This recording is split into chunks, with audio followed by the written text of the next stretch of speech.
President Trump says Education Secretary Linda McMahon will start the process of dismantling her agency. The Supreme Court cleared the way for her to do so yesterday, allowing the administration to lay off nearly 1,400 employees. The president says he wants to, quote, bring education back to the states, even though, as you look at budgets and the way states run things, states are mostly responsible for K through 12 education in our country. Secretary of Education Linda McMahon joins me now. Madam Secretary, I'm glad you are with us. It's been an important week for you as you seek to dismantle the Department of Education. You can't do it entirely, not all the way without Congress's approval, but you can go a long way. What's your time schedule? Well, certainly the president made it very clear when he hired me to do this job that he wanted me to be the last Secretary of Education. And he said I would have achieved success when I put myself out of a job. I think that we are moving in the right direction and at the right speed, Major. This is something that will take some time to do, and it will have to have the approval of Congress. And in my confirmation hearings, when I was asked about that, I was asked, did I understand that Congress had to vote to shut down the Department of Education? I said, yes. And it will be my job to show you, Congress, as we proceed with what we're doing, that as we take the different parts of the Department of Education and the things that they're responsible for and show how they can be maybe put in other agencies or even taking a look at them and that not all those things are necessary. I want to show Congress by taking different parts and placing it other places, the Department of Education's functions can actually be handled, I think, better and more efficiently by returning it to the states. I mean, let's not forget the Title I-A money, the IDEA money that's distributed directly to the states. That was done before there was a Department of Education.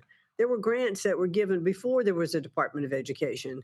And I do believe that education in our country, and the president believes this too, is best served when it's closest to the student and not handled by bureaucracy in Washington. So that's the goal. As you know well, Madam Secretary, some of the core functions of the department, which the president says he wants to protect, special education, which is costly and states need a lot of federal assistance. That's not me saying it. That's governors of both parties who've said that for decades. There's also Title I, which is low-income assistance for schools that are underserved with the tax base in which they operate. Then you have Pell Grants and student loans. Are all those core functions, which the president, if I've read him correctly, says he wants to preserve, going to leave the Department of Education? And if they do leave it, where are they heading? Well, that's what we're looking at now. As to how would those different projects be served best? What agencies might could handle them? I mean, if you think back, IDEA was first at what was the department that is now HHS, and maybe that's a place for it to reside, or maybe not. And I'm not trying to dodge the question. I think these are things that we have to look at and see where they will best be served. Pell Grants could possibly rest at labor because, after all, that is part of workforce development. I think that there are many places where these jobs and these functions should better reside than in the Department of Education. And with the goal, as you mentioned, let me just digress for a second. As you mentioned, about 90% of a state's education budget is provided by the state. The federal government provides about 10% of that. Correct. And the Department of Education doesn't educate anyone. It doesn't decide on curricula. It doesn't hire teachers. It doesn't buy books. It's a pass-through agency for money that is appropriated by Congress, to be spent.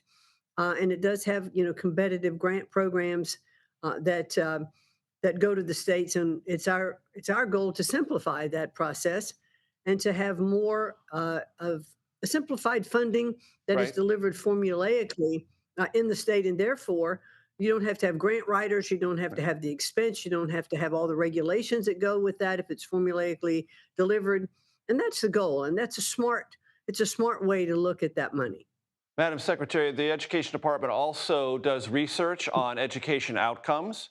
It also has, or at least had, a civil rights component that has been significantly whittled down on your watch. And there are those who worry that mission of the Education Department, making sure education and civil rights protections remain supervised by the federal government, have vanished, have they? Well, clearly they haven't vanished. There are many agencies that have their own Office of Civil Rights, but we have a very robust Justice Department that has its Office of Civil Rights as well. So the fact that that those cases wouldn't be brought at the Department of Education, but they would be brought more than likely at the Justice Department because if we look at Title VI and Title IX, uh, we know that they need to be monitored, by an Office of Civil Rights, but clearly that can be in the Justice Department. So I have no worries about that whatsoever. Madam Secretary, talk to me about where you think things stand with Harvard, how they're going to be resolved, and if Harvard is an example of what institutions of higher learning ought or ought not to do when challenged by the Trump administration. Well, certainly the things that we are looking at. I think we started with Columbia, looking at their anti-Semitism actions, which they had not taken properly. We did the same with Harvard, and we are negotiating with them not only on those issues of anti-Semitism, but we are also negotiating with them on their hiring practices and how actually the case of Students v. Harvard, which said that you couldn't use race or other methods to determine who you're hiring, what students are permitted to come in. You have to do it, really by meritocracy and not by race. And so those are some of the issues that we are discussing with Harvard and with Columbia.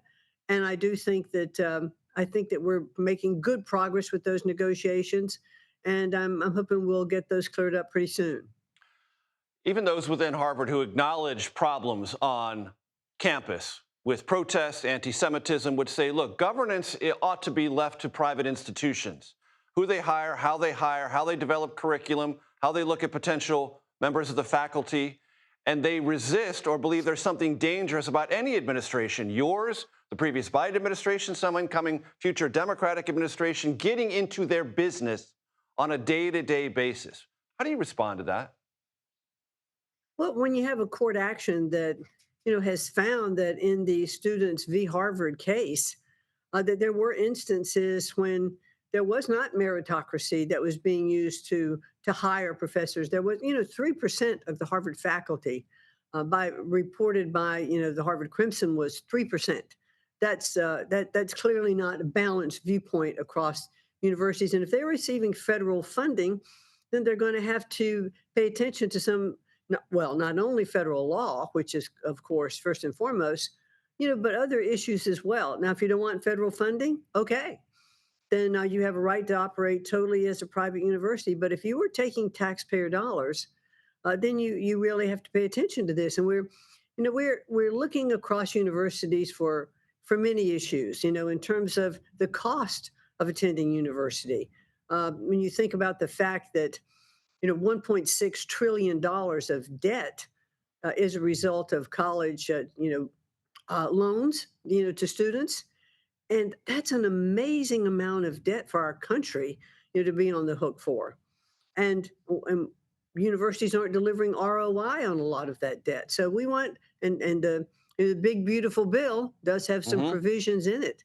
It does cap a lot of those loans. It got rid of a couple of the loans as well because the taxpayer shouldn't have to bear the burden of someone else's debt. So we want colleges to have a little bit more skin in the game with that as well. So there are a lot of issues to look at across our universities. I don't think that we're in any way being unfair. We're not trying to say this is the curriculum you have to have. But what we are saying is have a balanced viewpoint for the students. And this doesn't have anything to do with First Amendment rights. We want everyone to have First Amendment rights. You should be able to debate on college campuses, but I do believe that both sides should be presented fairly. It's an ongoing conversation, Madam Secretary. I hope you'll come back and join us for that in the future. Thank you so much, Garrett. It was a pleasure to be on. You can always call me Major, Madam Secretary.